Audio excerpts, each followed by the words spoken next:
Good evening and welcome to this remote meeting of Wirral Planning Committee. My name is Stuart Kelly and I'm the chair of the committee. This meeting will be webcast and a record retained on the council website. Can officers confirm the webcast is on and the sound is okay, please? Yep. Okay, I've had that as a yes. For those people at home who are viewing the webcast, if you look above the meeting, you will see a resources tab. Select this and the link to the agenda will appear on the right-hand side. This will enable you to open the agenda reports as PDF documents and... I can see Stuart. Yes, I thought. This will enable you to open the agenda reports as PDF documents and follow the discussion.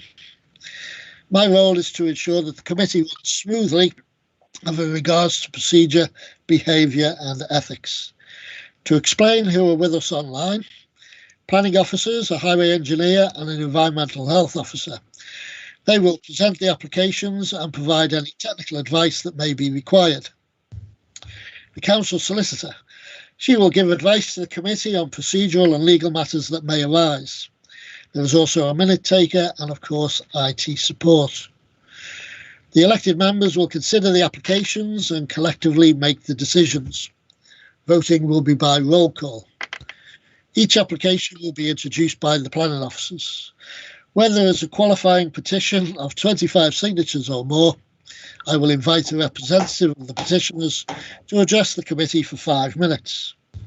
I will then invite the applicant or their agent. Sorry, there's a beeping. I will then invite the applicant or their agent to address the committee for 5 minutes. Statutory and local consultees may also address the committee. A ward councillor can also address the committee. Once representations have been made and following any questions or clarification from the committee, the speaker may not participate in any debate that follows within the committee. The application will then be open to debate and discussion by members of the planning committee, and we will then make a decision on the application. When making decisions, members may only have regard to material planning considerations. It's a matter for each member individually to balance these considerations and to decide what weight to give them. Members will also have regard to local planning policies and to the national planning policy framework and guidance. Members of the committee must not predetermine any matter which comes to committee for decision.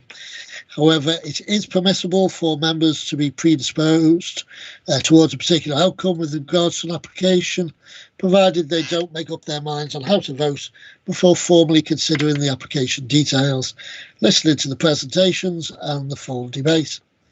Members must have listened to the debate and considered all the facts before deciding whether or not to move any motion. If a member is minded to put a motion to the committee, it is good practice to first seek advice from the planning officers on the wording of a potential motion. So, a reminder then for members, keep your microphone muted and your camera off until called to speak. Ensure that the chat function is accessible to you. Indicate that you want to speak by typing your request into the chat function. Turn on your camera and microphone prior to speaking. Turn them off again when you have finished. When a vote is taken, the solicitor will call your name. We now need to just check that all members are present and their equipment is working correctly. When I call your name, could you turn on your camera and microphone and confirm, please? So, start with George Davis. Councillor George Davis, present. Thank you. Steve Fowkes. Yes, present, Chair. Samantha Frost. Evening, Chair, present. Even. Andrew Gardner. Good evening, Chair. Andrew Gardner here. Kathy Hodson. Good evening, Chair. Kathy Hodson, present. Thank you. Mary Jordan. Evening, Chair. Councillor Mary Jordan, present. Brian Kenny. Councillor Brian Kenny, present. Thank you, Chair. Paul Stewart. Councillor Paul Stewart, present, Chair. And Alison Wright.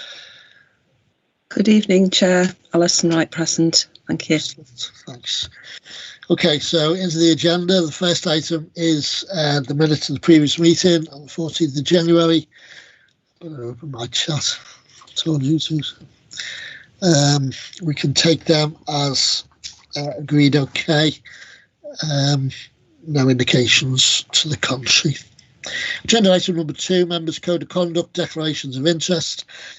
Members of the committee are asked whether they have any personal or prejudicial interests in connection with any application on the agenda, and if so, to declare them and state the nature of the interest.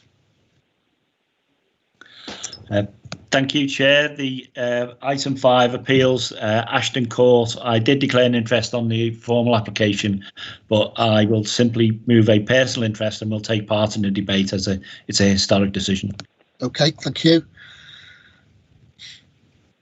No other indications there, so we'll move then on to the application that we have on the agenda, land to the rear of 9 and 10 Copse Close in Airby. We can invite planning officers to introduce their report, please. Thank you, Chair. Through you, Chair. Just a point of clarification before I start my presentation.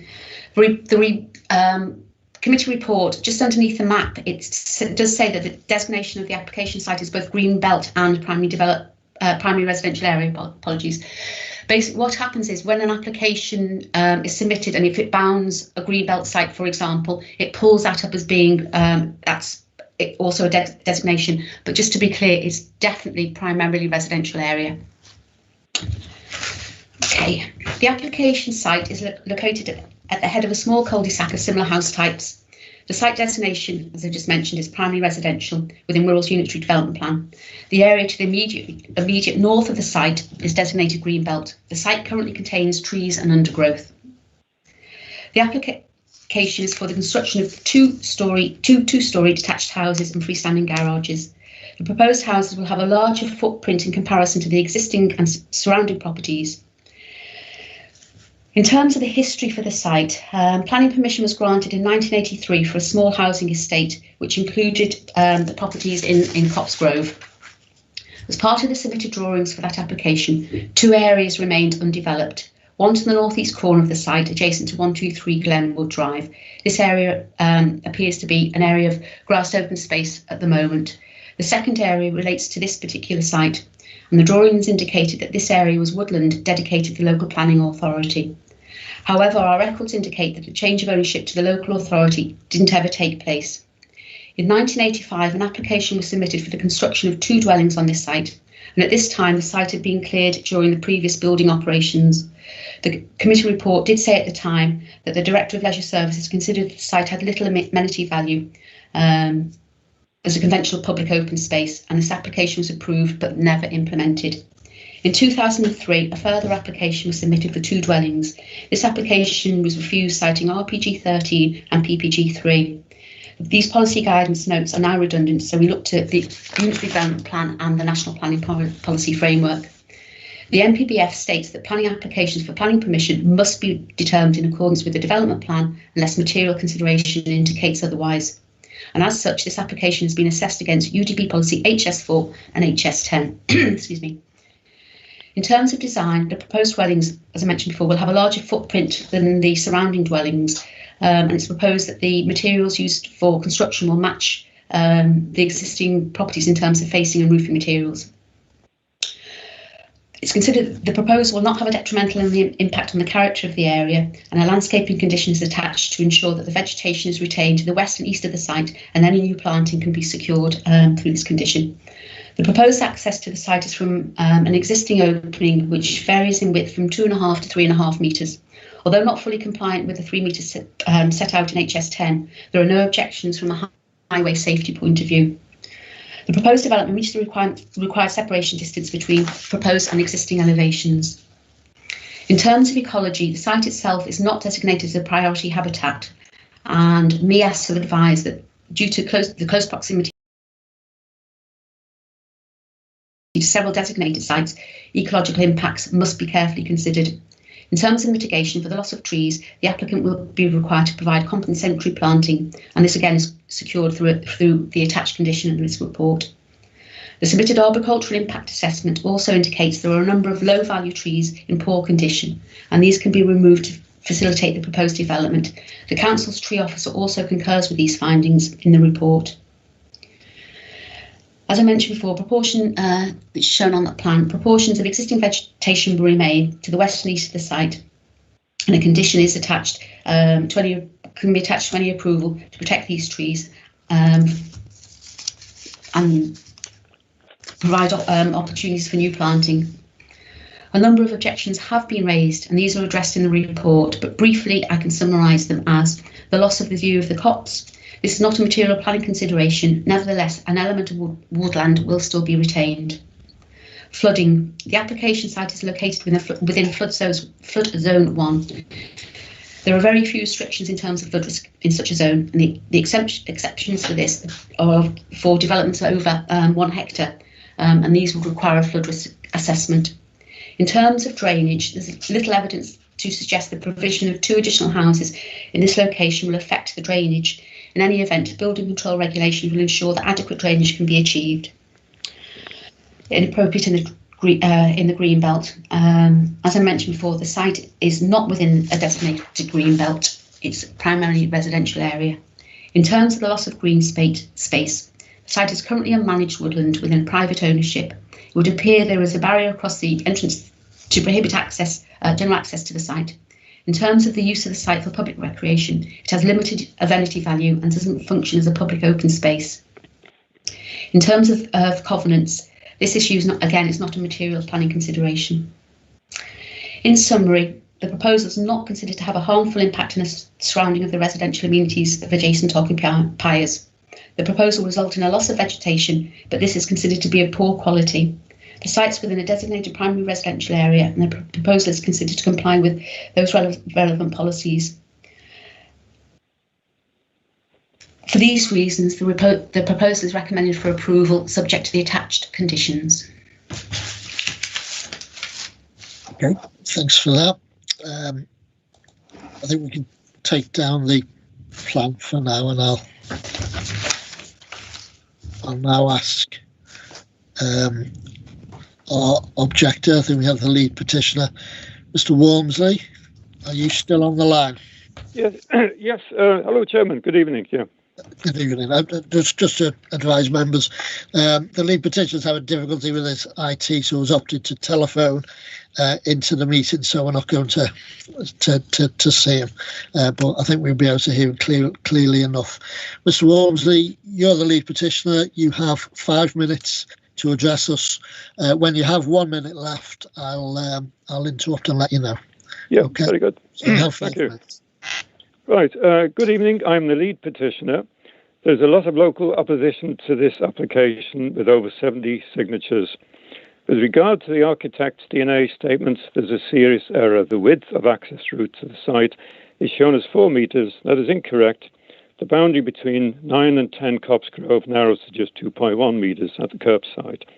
The site layout plan misrepresents this detail. Therefore, the gap is too narrow for the proposed development. It doesn't meet requirements.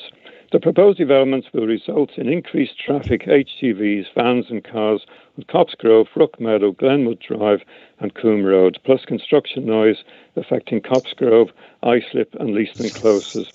This is a quiet semi-rural area on the edge of the Greenbelt. There are vulnerable people here, retired folk who are used to and deserve a quiet neighbourhood. Also little children used to playing out on quiet closes and walking to the nearby school in reasonable safety. Such activities would be a risk. Even in the long term, there would be extra cars and delivery vehicles. And right now at times, residents of Copse Grove are forced to wait for a delivery van to unload before they can drive up to their own front doors. There are vulnerable people in my own property, which is right next door to the site. I am in my 80th year. My wife is not too far behind. The son who lives with us is a vulnerable individual. We have become full-time carers for him. The site is a wildlife haven. It consists of mature, established woodland. The description overgrown, untidy vegetation might apply to a garden, but not a natural green space. The greater part of the site consists of a large portion of the copse, not just some local nickname, but named as such on all the old maps and probably at least 100 years old. An important local landscape feature. Sir David Attenborough recently stated 1 million species are heading for extinction, and the RSPB has said that woodland birds are in serious decline due to ever-shrinking habitat. Not a great legacy for the future. There are hedgehogs on the site, now an endangered species. Also many bats to be seen of a summer's evening, feeding, resting, foraging and commuting. All bats in the UK are protected species. And recently, Bellway Homes were fined a massive £600,000 for committing a wildlife crime, i.e. causing harm to a habitat used by bats. We believe there are badgers there also. The site is home to frogs, toads and newts, and possibly grey-crested newts. Many rare birds are to be seen there, including green woodpeckers, bullfinches, dunnocks, sparrowhawks and owls. And in recent times, woodcock and a buzzard have been seen there also. There are many species of wildflower also and butterflies. The Council has declared a climate emergency and have emphasised the importance of green areas for the sake of mental well-being. And because of the nature of the emergency, we petitioners believe the site should be preserved as a natural green space. Finally, but not least, increased risk of flooding. We are in the midst of a climate emergency, which Wirral has declared. About 5 years ago, our back garden and garage were flooded, with floodwater reaching as far as the kitchen door. A few inches more and it would have been inside the house. This application would concrete over a piece of meadowland, which is next to our back garden, plus remove trees and shrubs to the side of our property and remove a swathe of trees deep into the copse. The removal of soakaway areas will result in floodwater being pushed towards our property and no doubt other properties on the close. Toilets backing up from time to time are already a problem on Copse Grove and Leaston Close. The water table is notoriously high here, and the area is prone to flash floods. The site is bounded by a long ditch which connects to a network of ditches which historically have drained into Arrow Brook about 100 metres away. Those ditches were dug for a purpose by local farmers to deal with flooded fields. That was before the climate emergency. According to Wirral's own website, about 60 houses on Glenwood Drive, just round the corner from the site, which back onto the brook, are at risk of flooding. And according to the Environment Agency's website, a stretch of land... You have 1 minute left, Mr. Moore. Right. Yeah, thanks, Jim. Next to the brook, about 150 metres from the site, is at high risk of flooding. Historically, Arrow Brook bursts its banks from time to time, and that actually happened about 20 years ago at the top end of Glenwood, close to Harwick Wood. To sum up, a quiet area with a number of vulnerable people facing disturbance and noise from vehicles and construction work. Severe impairment to a wildlife haven, a green space with a hit on mental well-being, plus increased risk of flooding to nearby properties. The site was dedicated almost 40 years ago to the local authority for use and enjoyment of the local community. Planning Commission has been turned down twice before, so what has changed? It is this. We now have 3 emergencies. The climate emergency, the nature emergency, and now a health emergency. Green areas are needed more than ever to mitigate the effects of all 3. Thank you for allowing me to speak on behalf of all those petitioners. Please do the right thing. Thanks very much. Thank you. Thanks for that. I'm going to ask if any members have any questions of clarification that they want to put to you. I'll just start. If I can ask you, you say that the land is used by the or should be available for the use of the local community. But when I visited the site, and as the plan officer indicated in her presentation, there was a fence, if you like, blocking access. So there is no access by the local community to the site, isn't it? Yeah, no, that has only been put up very recently. What happened? There's horses in the field at the back. The horses were finding the way onto the path and onto the close. On one occasion, even beyond the close, causing chaos. Now we have the number of the ladies who look after the horses. We rang them up a couple of times. The horses got out along the path. Can you do something about it? So shortly after that, they put up a temporary structure. That's not so much to keep people out, but to keep the horses in. We believe that's going to be that's just a temporary thing. That's going to be replaced by gates. It's not to keep people out, it's to keep the horses in. Okay, so that fence has not been erected by. Oh no. The ladies look after the horses. Yeah. Okay. Any other questions from members? Yes, Stuart. Yep. The history of this site, Mr. Walmsley, is long, quite long, and goes back to 1980. Yeah, 83 or 82. Yeah, you can see that. Yeah.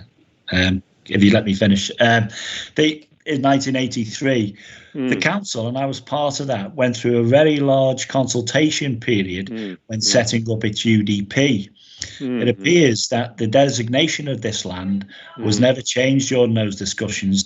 Why didn't the local community make representation and change the designation of the land from primarily residential to public open space or amenity? Because that was the big chance to change that. The UDP is our major planning document, and I'm surprised you weren't consulted or involved in that debate.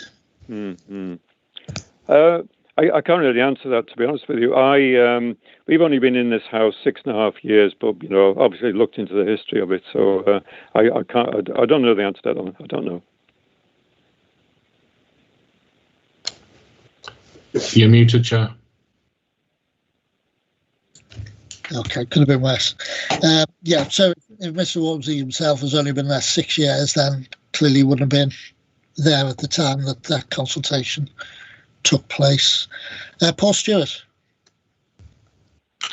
Thank you, Chair. Mr. Walmsley, could you confirm who has paid for the fencing to be put up and who will be paying for the gates to be put up that you just commented on? Right, the people who paid for it, the ladies who look after the horses at the back and the field at the back.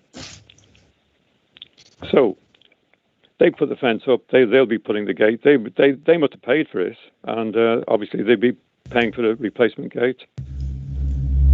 Okay, this is your belief. This is council land. Sorry, what was that? Sorry. If your belief is council land, why have you approached the council to pay for that fencing and the gates? Why haven't I approached the council? Or yourself or the ladies, if the general belief of the neighbours, and I'm including the ladies who own the horses as neighbours as well. So if yourself and believe that this is council land, then why have you not approached the council and asked the council to pay for the fence and the gates? I don't know. The ladies. I think. I think Mr. Walmsley isn't saying he put the fence up. He's saying that the owners of the horses put the fence up. So it's possibly reasonable to ask him why I didn't approach the council. But possibly because they're aware the council doesn't have any money. But that's a possible reason. Brian, you seem to have put your hand up rather than writing in the chat, which is... Sorry, Chair, I would like to ask Mr. Walmsley, please. I think in his contribution, he did state that there was an actual error in the boundary figures. Could he just clarify exactly what that error is? And is this something he's previously raised with the planning officers to try and... Yeah, what it is, if you look at the documents attached to the application, the architect's drawing and so on, it mentions if this goes ahead, there'll be a new road forced through at the side of our property to get to the building side, if you like, and it's the document states something like 4 meters, something like that. But my neighbour lives a couple of doors away. He's measured it twice, and it might be 4 meters at one point, but actually narrows when it comes to the curb side, the boundary between our number 9 Copsegrove and number 10 Copsegrove. I say the neighbour's measured it twice, and he is actually a local government, senior local government officer, and he doesn't work for the Wirral, by the way, but no, he has measured it twice. It just narrows to 2.1 meters. How can they make a road 2.1 meters wide? Doesn't add up. Okay, we might check that with the officers after we've heard the presentations. Any other members, or shall we move to the applicants if they're here? Nobody else indicated. Mr. Walmsley, thank you very much for your for your presentation. Yeah, thanks, Chairman. Okay. I wonder if officers could advise me, is the applicant on the call? I can't see, no. Okay. In which case, open to members' questions or comments. Perhaps we could start with the width of access, which seems to cause some concern. What's our policy so far as width of access is concerned, and what's our response to it potentially narrowing to 2.1 at certain points? Okay. Thank you, Chair. Through you, Chair. The application, the width of the access to the site was scaled off, and it's scaled at between 2.5 and 3.5 metres, 2.5 at its narrowest point at the very entrance to the site. It doesn't comply fully with our policy, which requires a 3 metre wide access. I did speak to our building control officers in terms of the impact in terms of getting the fire service to the site. They were happy that they could actually reach the site. A lot depends on the width of the hose, so to speak, and they were quite happy that there wasn't a problem in terms of that. Thanks for that. Our legal has reminded me. In fact, the local councillor is actually here, so we might come back. We might very well come back to that issue again. Wendy, I do apologise. I'm rubbish at this. You're the ward councillor for the area, and indeed you may address the committee if you wish. Thank you very much, Chair. Thank you, Chair and members, for the opportunity to speak to you tonight. So this application, which concerns a site that since the construction of the whole estate has been a green space which has been enjoyed by all, although not publicly accessible. Just as recently as 2003, there was an application to erect 2 detached houses, which was refused. And in 2004, the appeal was dismissed, although apparently the reasons are not available for that. It's hard to remember, but I visited this site just before the first lockdown, and that does seem like a lifetime ago. I spoke with a number of local residents then, and I know you've also, as a committee, received correspondence from local people about this application. Mr. Walmsley referred to the flooding that they experienced there, and so I won't go further into that, except to say that additional building and hard standing must surely have an impact. And although it doesn't yet appear on a flood map, we don't know what this would have. I would like to comment that the proposed properties are quite substantially larger than others in the area, and the others in the area don't actually have detached garages either.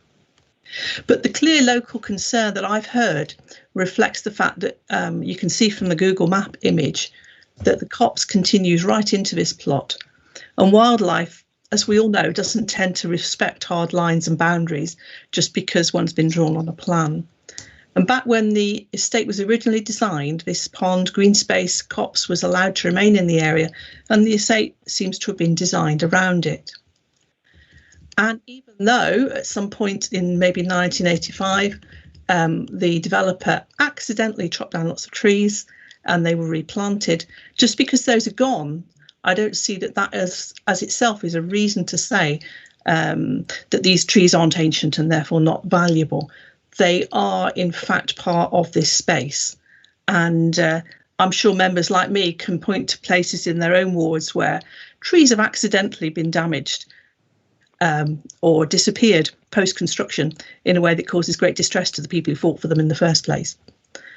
So being not particularly tended, this site has become part of the wildlife haven, which continues into the green belt. The residents do benefit from the haven for wildlife which it provides.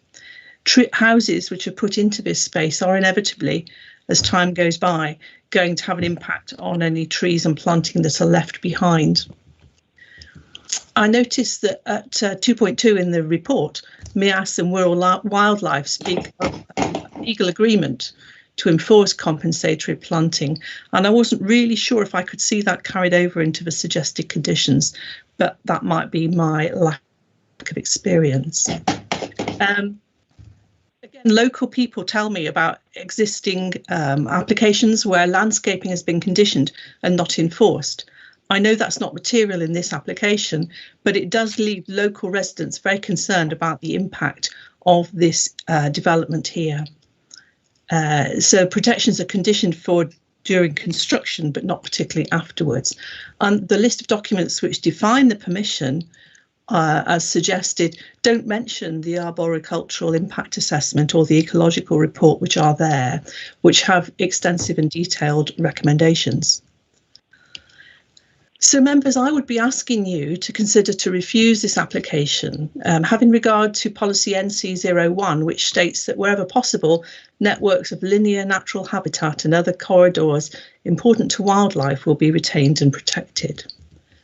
Justification for that policy speaks about natural and semi-natural habitats as a diminishing resource in Wirral. And as we know, that was a while ago. In the National Planning Policy Framework 175C says that development resulting in loss or deterioration of irreplaceable habitats such as ancient woodland or ancient or veteran trees should be refused unless there are wholly exceptional reasons. And I would say that this application has the potential to put at risk the ancient parts of this copse which still remain within the Greenbelt. Finally, members, can I just remind you of the Wirral Tree Strategy, which is a key part of Words for our Borough. And in the introduction, it says, trees are our natural armour against climate change. Trees, hedgerows, woodlands, an integral part of nature, supporting a wide range of insects, animals, birds and plant life. Having those is essential for the future health and nature of nature and people, and provide one of the most cost-effective ways to improve environmental quality, as well as mitigating climate change, improving stormwater management, air quality, biodiversity, visual amenity, to name but a few. It's a really detailed document, Chair, which the Council has adopted. Are you confident that the permission which is suggested here would maintain and support local trees in the area? Thank you very much. Councillor Clements, thank you very much for that. Paula, I noticed you'd asked to ask a question, but I guess that's when I'd moved on to the officers. I'm just going to throw it open now to see if anybody has any questions for Councillor Clements.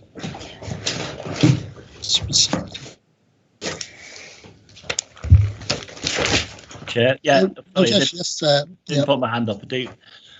You may have heard my comments before, Wendy, and very eloquently put on behalf of your residents your arguments. But your councillors at the time and the whole council were involved in the UDP discussions. In fact, we went piece by piece through pieces of land, giving them a designation, which is the bedrock of our planning policy before we now adopt the new local plan. Why wasn't any representation made at the time to give this some formal designation and protection? Was it because it wasn't used, or because people didn't really do anything about it? To be honest, I didn't live in Wirral at that time, and so I couldn't be 100% sure. But I would say that residents have seemed very certain that their deeds and so on referred to this as being dedicated to the local authority, so maybe they just thought that applied. I did notice that one of my correspondents has told me one of the latest planning consultation documents has a map showing all the hundreds of locations which are identified as possible urban intensification sites, and this one isn't on it. Now, I've not been able to verify that myself, so I don't know. But it would be, in that case, perhaps something material that should be considered. Thanks, Wendy. Thanks for that. Okay, nobody else. Nobody else indicating any further questions for the Ward Council. Wendy, thank you very much. And I'll now call Paul Stewart to ask his question of officers. Or thanks very much. Thanks.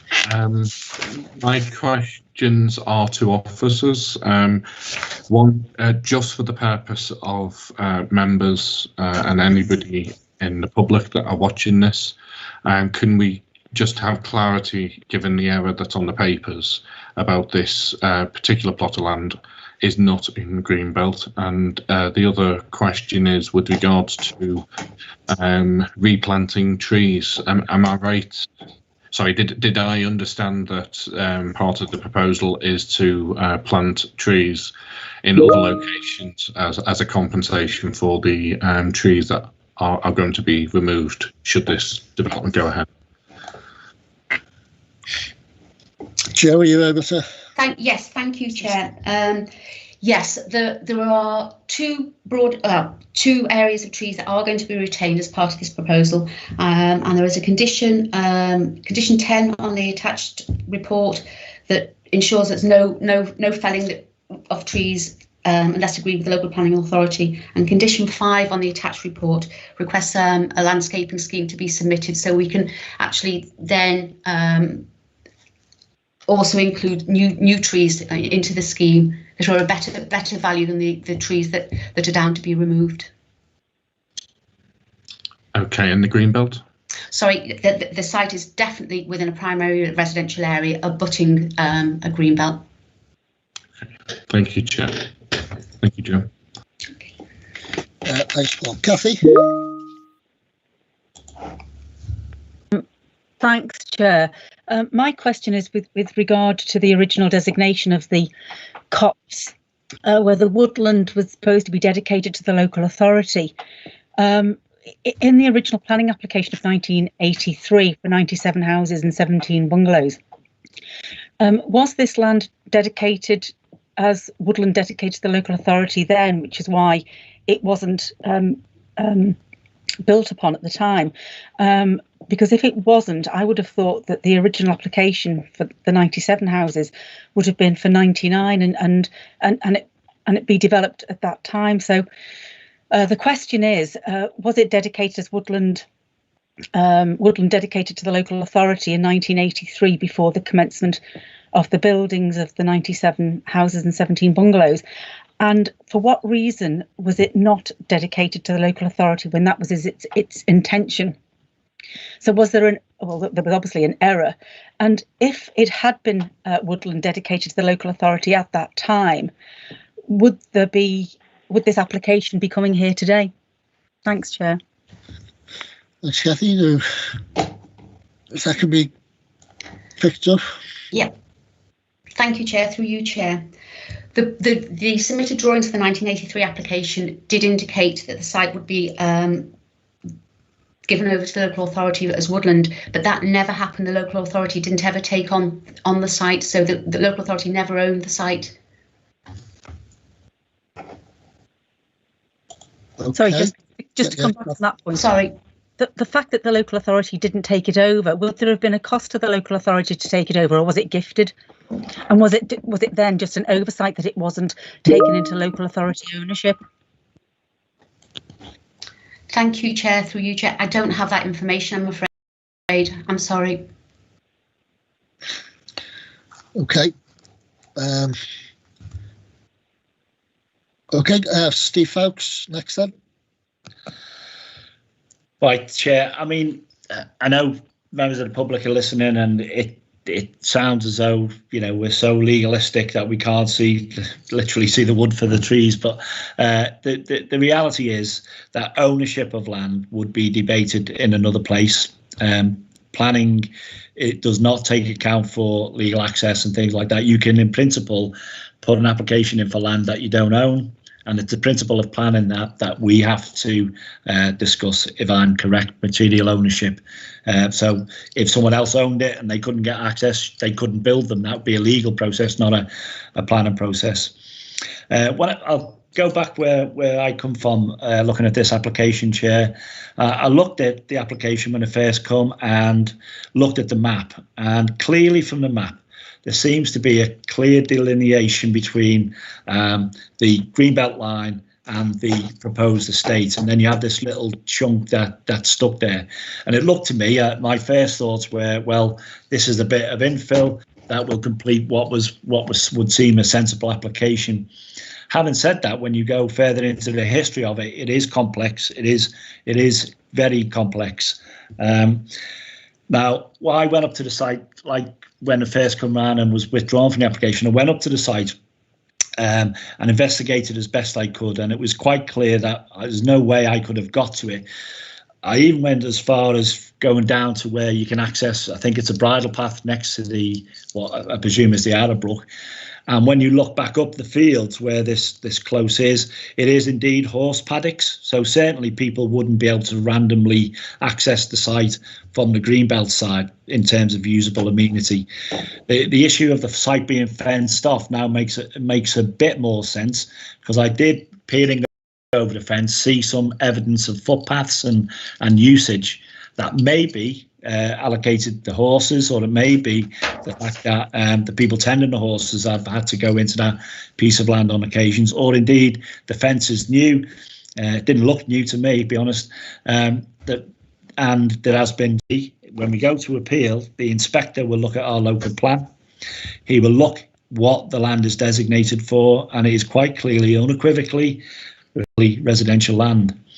Now, I don't believe, you know, that the housing shortage and the value of Greenbelt within the local plan is very much in my mind, but I don't think two houses would impact dramatically on that policy. So it's a judgment to be made, I think, by members of what value we think this land has now become and what could be defended at inspection. Final point, and I'm very sad the developer isn't here to defend their corner, but I think the tree strategy does allow for us to overcompensate for any tree loss. Maybe not in the area where the trees are going, but certainly in the locale. So if the developer was here, and I don't know what conversations have gone on with the developer, that might allow members to make a decision whether a Section 106 agreement would be applicable, and we could discuss with local ward councillors where those trees were located. They would have to be on designated council land, because we can't just plant trees in other people's land, as I understand the tree strategy. But they're things for consideration, and I have a very, very open mind on this, Chair, and can be persuaded by would be persuaded by a defendable, and I mean defendable, reason for refusal. So therefore, I'll leave it at that, Chair, but they're my observations, A, on a site visit, B, on where we stand, and C, whether some compensatory tree planting can be negotiated as part of this development. Thank you, Chair. Thanks for that, Steve. I'll bring in Brian Kenny. No. Yeah, thanks, Chair. It's on the same theme about trees. Perhaps if the officers could confirm my understanding that the trees that are due to be replaced are low quality and in poor condition, and could they clarify exactly what they mean when they talk in the report about having an approach which is the right tree for the right place? What exactly does that mean, the phrase the right tree for the right place? So if they can clarify that, my understanding of that, please, I'd appreciate it. Thank you, Chair. That's great.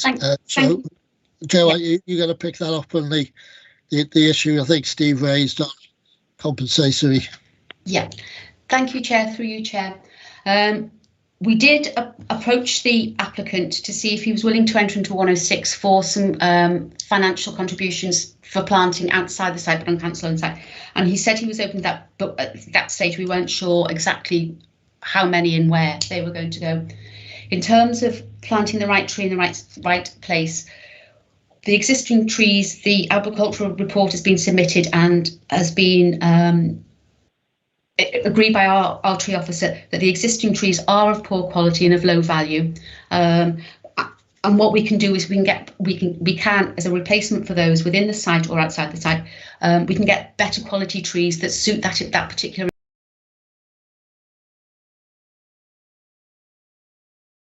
environment. So it's good, better trees in the right place. Is that okay, Brian? Yeah, thank you, Chair. Thank you.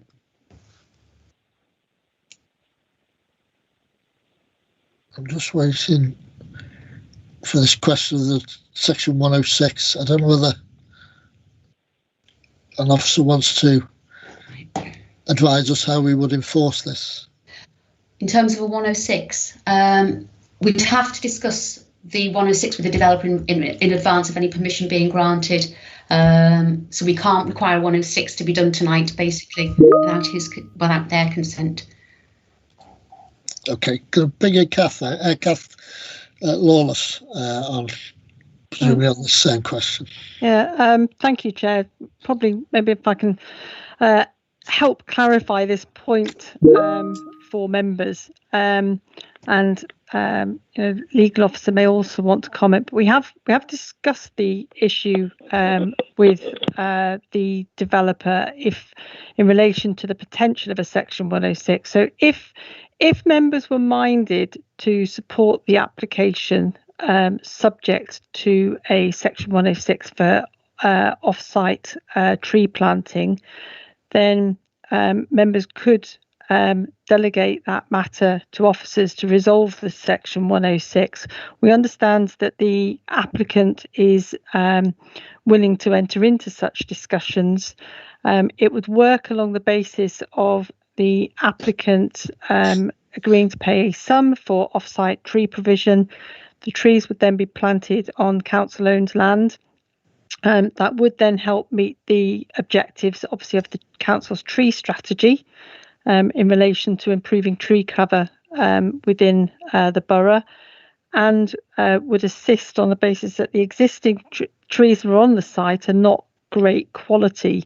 So again, we could actually get some sort of quality tree planting provided on a council-owned site. So if members were wanted to explore that option, then could delegate the matter to officers, and my understanding, Cecilia may want to comment on that, to agree that matter, and then if Section 1, it would be minded to grant subject to that Section 106 for off-site tree planting. Okay. Thank you. Yes, Chair. Just to confirm what Kath has said, if the matter has been discussed with the developer and this is something that they would be open to, then at this stage a recommendation could include it be subject to the entering into a Section 106 and officers delegated to liaise with the developer to finalise that. Okay, thanks for that. We'll carry on taking members' comments and questions. Steve Folkes wants to come back. Yes, sorry, Chair. I'm just looking through my notes from Mr. Walmsley's contribution. Can the officers confirm that it is always assumed that there will be some disruption during construction for planning applications? I think it's obviously where he lives, it would be directly affected. And just one other comment on some previous applications, because I've got an issue in my ward at the moment where the construction that we've given planning permission is underway. Things like wheel wash as vehicles leave the site. If you go down Park Road South now, there's a big layer of mud on it from the development that's taken place there. So just think if there's any conditions to mitigate during construction, but can officers confirm it is assumed that there will be noise and disruption associated with a construction? I guess Joe, yeah. Thank you, Chair. Through you, Chair. Yes, I mean, obviously there will be some disruption and some noise during construction. The legislation in terms of dealing with things like wheel wash and clean sites is actually, have we got any from environmental health here? I think that comes under their legislation, so they can actually monitor the site. Okay, yeah, we won't be sidetracked with Steve's casework issue, but it's certainly the case. We tend not to condition where there's existing legislation. That's right. That's why we don't see quite so much in the way of conditions about wheel washing, but because there's other legislation. Is that okay for that? So who have we got? Alison Wright. Yes, thank you, Chair. Could I just comment on this planning application and draw your attention to the the UDP policy, GRE1, which refers to urban green space, and it's paragraph 4. This state seeks to protect local amenity value, and the local authority will regulate the supply and distribution of accountable public spaces over land with amenity value by protecting a network of open spaces which are close to where people live, which clearly this is, and located within a comfortable walking distance, that is, which clearly this is, from the homes which provide a range of recreational opportunity in the area of the borough. It refers, paragraph 4, an area of visual importance to the locality or the wider area. And in brackets, this stipulates with or without public access. I just wanted to mention that. Thank you. Thanks, Alison. Okay, if there's no other indications. Chair, I have my hand up, Chair. Oh, well, you should be using the chat when you listen to a word I say. Where are you, Andrew? Yes, well, I can see the hand now. Lost in a sorry, Chair. I was obviously in the wrong meeting there. Just going back to the 106 agreement for trees. I've got sort of reservations on that because, typically, we can put conditions on for tree planting for, building of any sort, and certain authorities have a general rule on tree planting within the 106 agreements. What we're actually talking about here, though, is actually cutting out woodland, low quality or otherwise, to replace it with a 106 agreement planting schedule of unknown quota. We don't know how many trees at this point. We could complete the the remit of a 106 agreement with 2 trees. We've said it's going to be trees. It could be 2 trees. We don't know. So I'm not particularly comfortable with that theory. And I think if maybe Jo could just elaborate on that as to if she could put some numbers on it. Okay. Thank you, Chair, through you, Chair.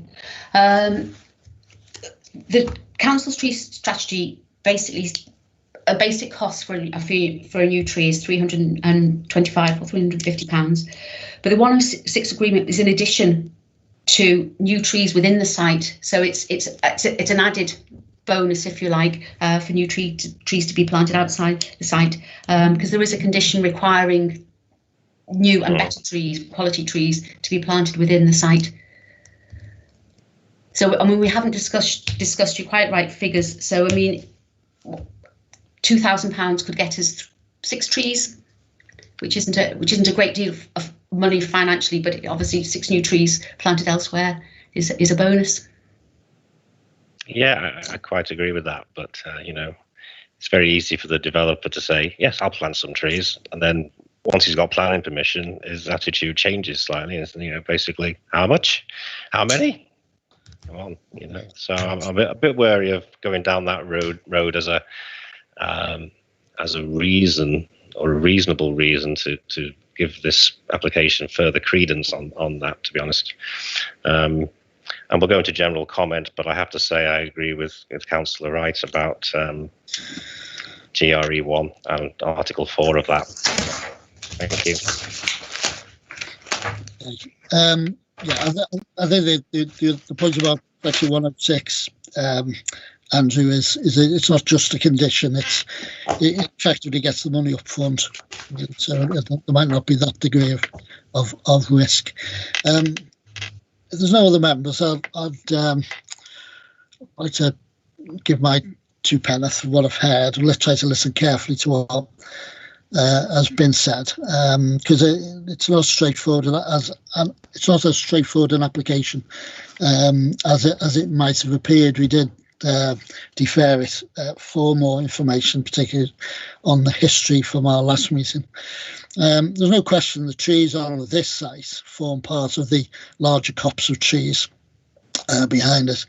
The history of the site suggests that it was the intention in the mid-80s to preserve the trees for the benefit of the amenity of local residents. And whilst it might be the case that some trees have been removed by mistake by the original developer, it remains the case the site's not previously developed, wasn't developed along with the rest of the area. And over time, since then, it's begun to recover with trees effectively self-seeding. And I guess all the trees within the greater copse there are all self-seeded. None of them are planted by anybody particularly that we're aware. February obviously isn't the best time of year to appreciate trees, but we can clearly see on Google Earth that there is extensive tree canopy cover. You wouldn't be able to tell the difference between this site and the rest of the copse from above. And even when I approached the site this weekend, I was struck by the trees that were there and actually were in the copse and not in the garden of the house close by. In terms of the earlier decision to refuse, except that the regional policy RPG 13 is now defunct, and even though we can't find the planning inspector's reasons, RPG 13 was an incredibly robust policy, and that alone would have been sufficient for the inspector to dismiss an appeal. So we're left with the UDP policies, and they do ask us to consider the amenity value of green space areas. The land is not previously developed in any sense, and whilst it isn't designated as urban green space within the UDP, I've noted that that another area of green space off Greenwood Drive is also actually washed over as designated as primarily residential, when it's also very clearly green space amenity land and is indicated as such on the development plans from the 1980s.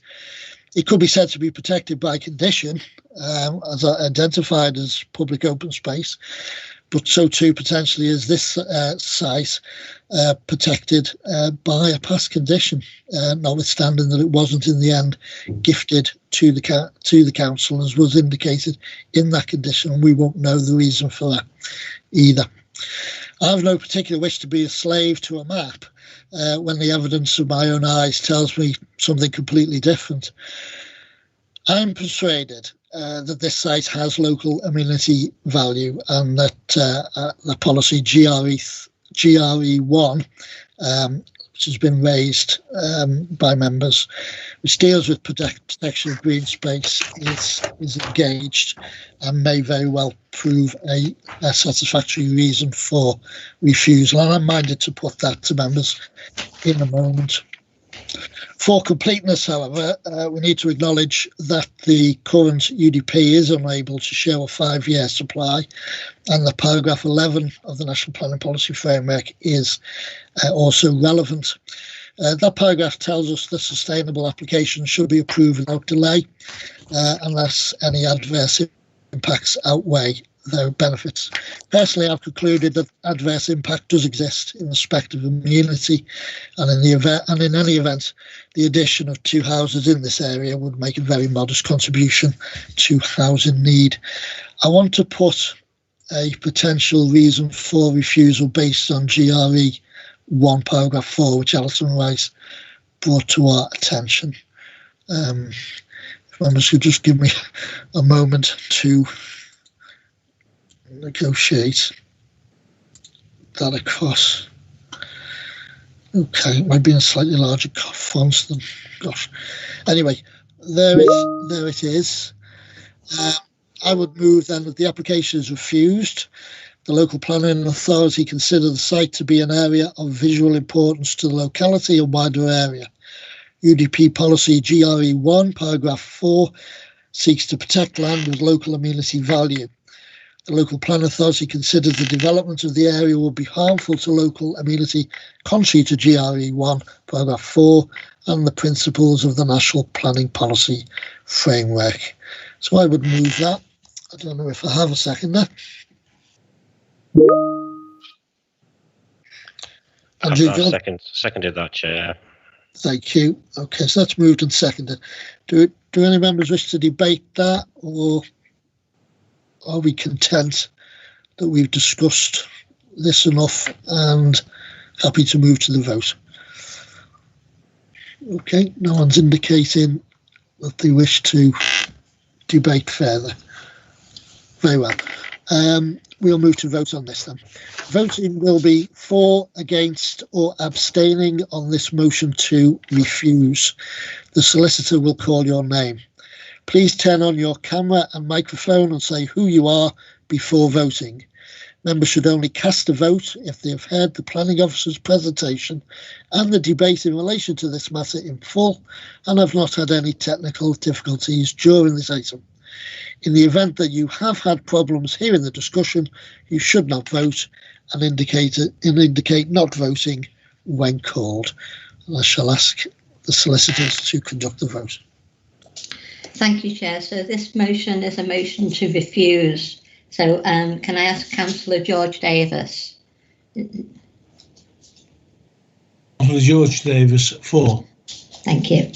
Councillor Fowkes. Councillor Steve Fowkes, for. Thank you. Councillor Frost. Councillor Sam Frost, for. Thank you. Councillor Gardner. Councillor Andrew Gardner, for the motion. Thank you. Councillor Hodson. Councillor Hodson, for. Thank you. Councillor Jordan. Councillor Mary Jordan, for. Thank you. Councillor Kelly. Stuart Kelly, for.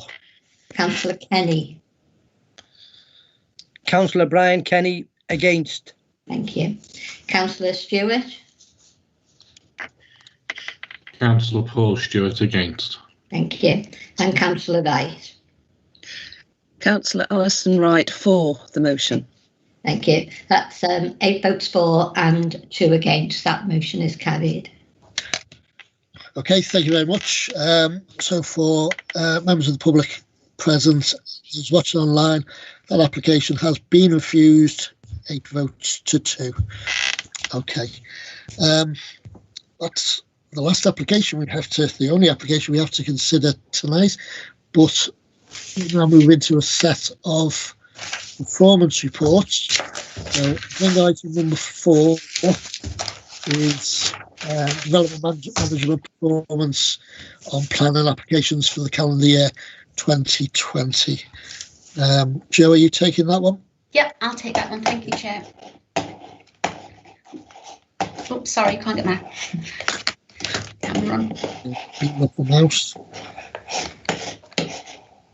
There we go.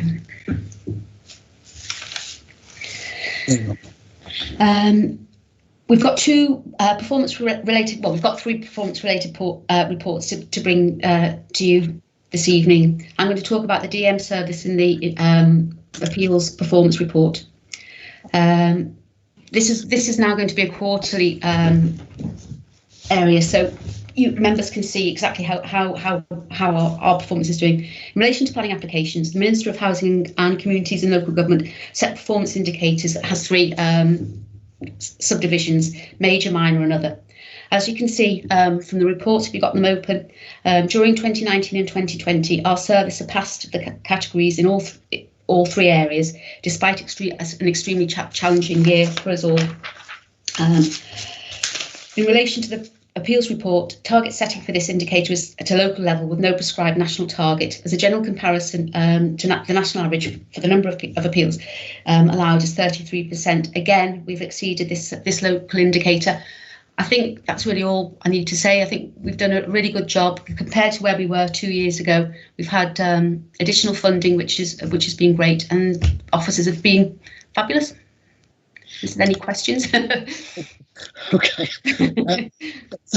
Thanks for that. Yes, certainly from my point of view, reading this report, it is a massive improvement in performance. The department's been shored up over the last year. Improvement figures of double figures percentage improvements, and overall well into the 90%. Let's see if there's any further comments or questions. Steve Phelps. Yes, Chair. I would like to take the opportunity to give some credit to Councillor George Davis, who was the cabinet member with planning, housing and planning.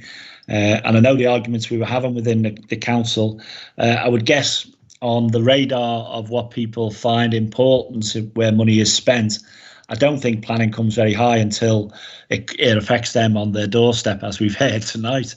But what it does say to the world is that we are a efficient planning service that will deliver applications in a timely manner, therefore making us attractive to developers, whether we refuse them eventually or not. I think a lot of criticism councils get is they don't have the turnover of plan applications, they're too slow.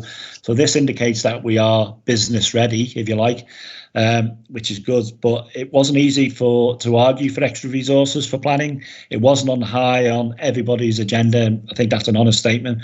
But George did fight the battle for us as cabinet member, and that money that was invested during a difficult budget year, as they have been for the last 10, 11 years, I won't go political, but they have been difficult budget situations. Extra resources were put in, and we're now reaping the benefits of it. So credit where credit's due, Chair. Steve, thanks for that. Yes, and we're receiving the report previously under the cabinet system. You're quite right, George will have been there along with David Ball, I think, arguing for that we need more people to service. I think the figure is 1,281. George, yes. I'm sorry. Plaudits, mate. George, are you there? I'm just explaining to you, I've got a little problem with my computer, which if I go into the chat, it knocks the top bar out and I can't then put my microphone on and off. So I've gone into my hand up. First of all, I'd like to thank Steve for those complimentary words. Just one question, because I think those figures, so that I can say my point, I think those figures are very, very good. They meet all the standards that we're looking for. In particular, coming forward this year, in a really bad year for this year, everybody working from home, all working in different patterns. You've got the part there, excuse me, with mains and 13 weeks to turn it round, and all the things, and everything else should be completed within the 8-week period. One question I've got, and maybe one of the officers could answer, either Kath or Joe, is I'm a little bit concerned on there. I can't find anything which affects my ward as well as I'm sure there's others. But there was a point, Stu, where we had 7 conservation areas which couldn't be dealt with because we didn't have enough conservation officers. And I just wonder, can anyone give me any details of where we are with those conservation areas, and are we still going ahead with them? Thank you. Yeah, Kath, can you address that? Yeah, thank you, Chair. And I'm sure Joe will keep me right here, but the borough's got, I think it's 26 conservation areas. So I'm not quite sure the point that Councillor Davis is making. The issue is the council does have conservation officer, and they do only work sort of part-time, but they deal with or advise and work on listed buildings and within the conservation areas. We are currently looking at that resource, and I'm doing some work to look to see if that's sufficient for the borough. Because members were also probably aware that we've been very successful lately in securing some funding for local listing, and so that there is more and more heritage work coming forward, and we really want to ensure that we capitalise on Wirral's fantastic heritage. So I am looking at that resource going forward, but obviously I've got to balance that against the overall sort of council budget and the planning budget position. But currently we we have a resource in-house that does advise us on any applications in conservation areas and listed buildings. Thank you. Thanks, Kath. Thanks for that explanation. But where I was coming from, that as I understood it, the one conservation person that we had had to be moved somewhere else to do some work, and it was stopped. So the people that were in line, i.e. the 7 that was left over, haven't been picked up since. That's the point I was making. I'm not quite sure about that. Maybe Joe can help in terms of explaining, because it'd be before my time, because so I'll see if Joe knows something that I don't. I think you're right. There were put forward some proposals for some new conservation areas to be adopted within the borough. But as you say, unfortunately, at this particular moment, we've got a conservation officer who just works 3 days a week, and at the moment, that's what she's concentrating on, which is giving us advice on planning applications so that we can get those through on a timely manner. But once, as Kath said, she's looking at further resources for that. So once those are in place, we can look again or revisit those conservation areas that we talked about. Thank you very much indeed, Joe. Thank you. Okay. Any other comments? Yeah, I think Steve also mentioned, and George certainly mentioned the incredible difficulties that will obviously exist during lockdowns, etc.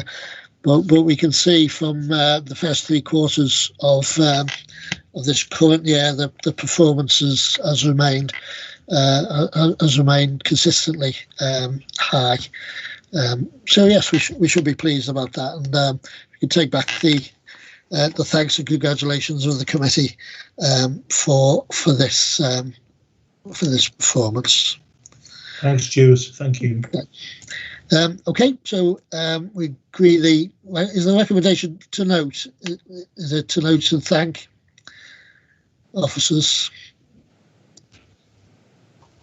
Can't see it. Yeah. In which case, we just slightly amend the recommendation to note and thank officers for their hard work at this improvement. Is that agreed? I think so.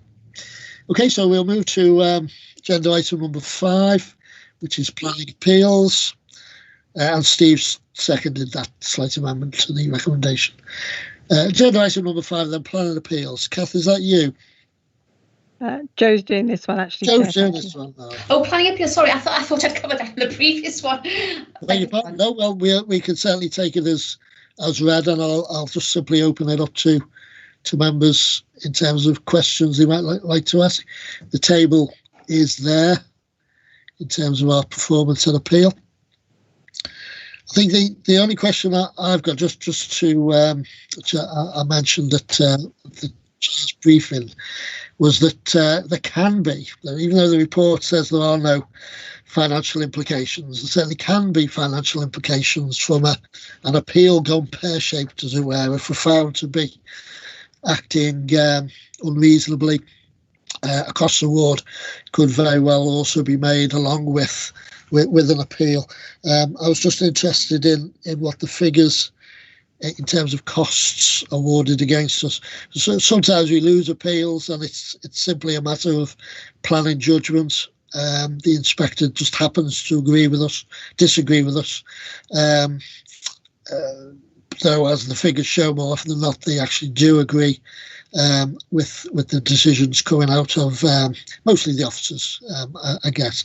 But can we make a comment, perhaps, on costs? Joe, if you're taking this. Thank you. Thanks, Chair.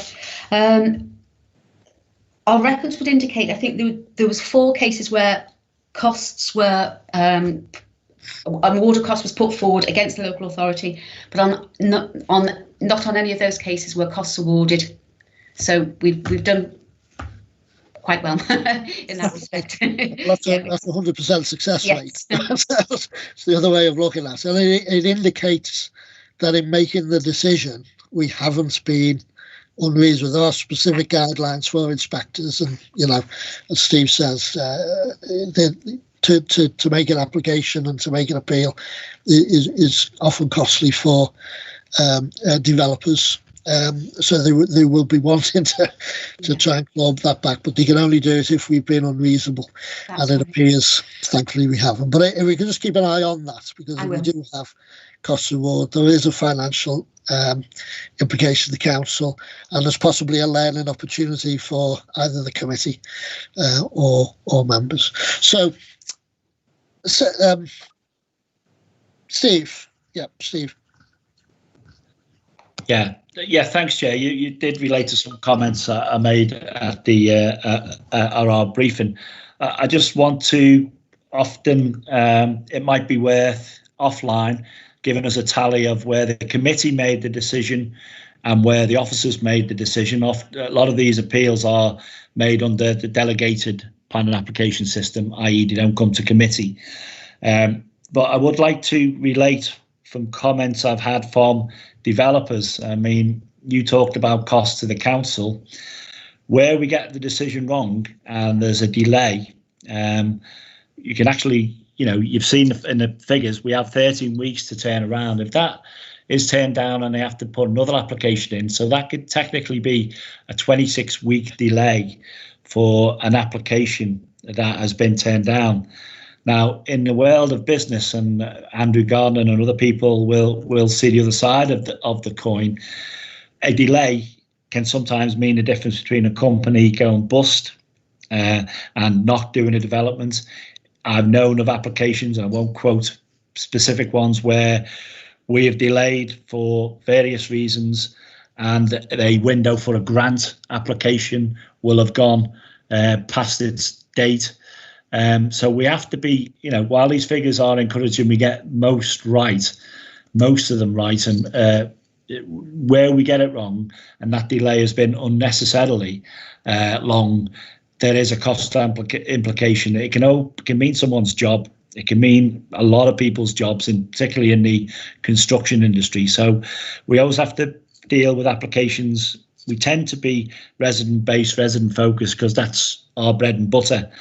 But in reality, the planning system is also a generator of jobs and income. So we always have to bear in mind that we have to be absolutely right on the money where refusal comes, because it often can lead to some dire consequences. So it's always I think it's worth to say in public, if any developers are listening, that we don't move refusals lightly, and where we do get it wrong and unnecessarily delays took place, then that just makes it even worse. But we always have to see both sides of the argument, and would also like, just for our own fun and commentary, the split between officers getting it right and committee getting it right, and see if we're on a par or we're not.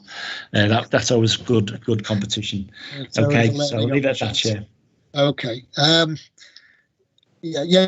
Obviously, you didn't mention any application, so we're not going to go into it specifically. But I would doubt that the developer is waiting for a grant as a material planning consideration. Do I dare throw that one in? Chair, perhaps if I can comment. I accept that's not a material consideration, Chair, but I just need, we do need to be absolutely right, and our relationship with developers and investors is equally as important with our relationship with residents and their concerns. And we're either heroes or villains on this committee, Chair. You'll know that. Yes. Okay. If we can possibly leave that one there, I'd be grateful. Unless Kathy wants to come in, probably best left. No, Chair, I've just got the last report for you. Okay, in which case, so far as appeals is concerned, we'll note that report. So agenda item 6 then, enforcement enforcement activity performance. Yeah, thank you, Chair. This is the third in your suite of performance reports. So it's in relation to the enforcement activity over the last year. members probably aware that the council's actually recently adopted the updated enforcement policy, which was at the committee on the 26th of January. And that sets out how the council's local planning authority will deal with and prioritise enforcement cases sort of going forward. The report sort of highlights that over the last year, we'd had 366 new enforcement cases, and 340 of those cases were closed within the year.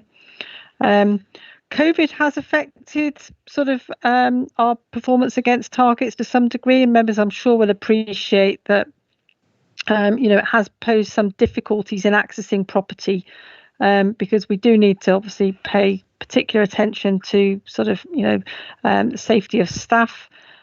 So if any enforcement visits require entry into a property, then that has caused some difficulties in terms of like making sure that we can do that safely. You will see that there's most enforcement cases, I have to say, are dealt with through negotiation, and it's a last resort for us to move to formal enforcement action.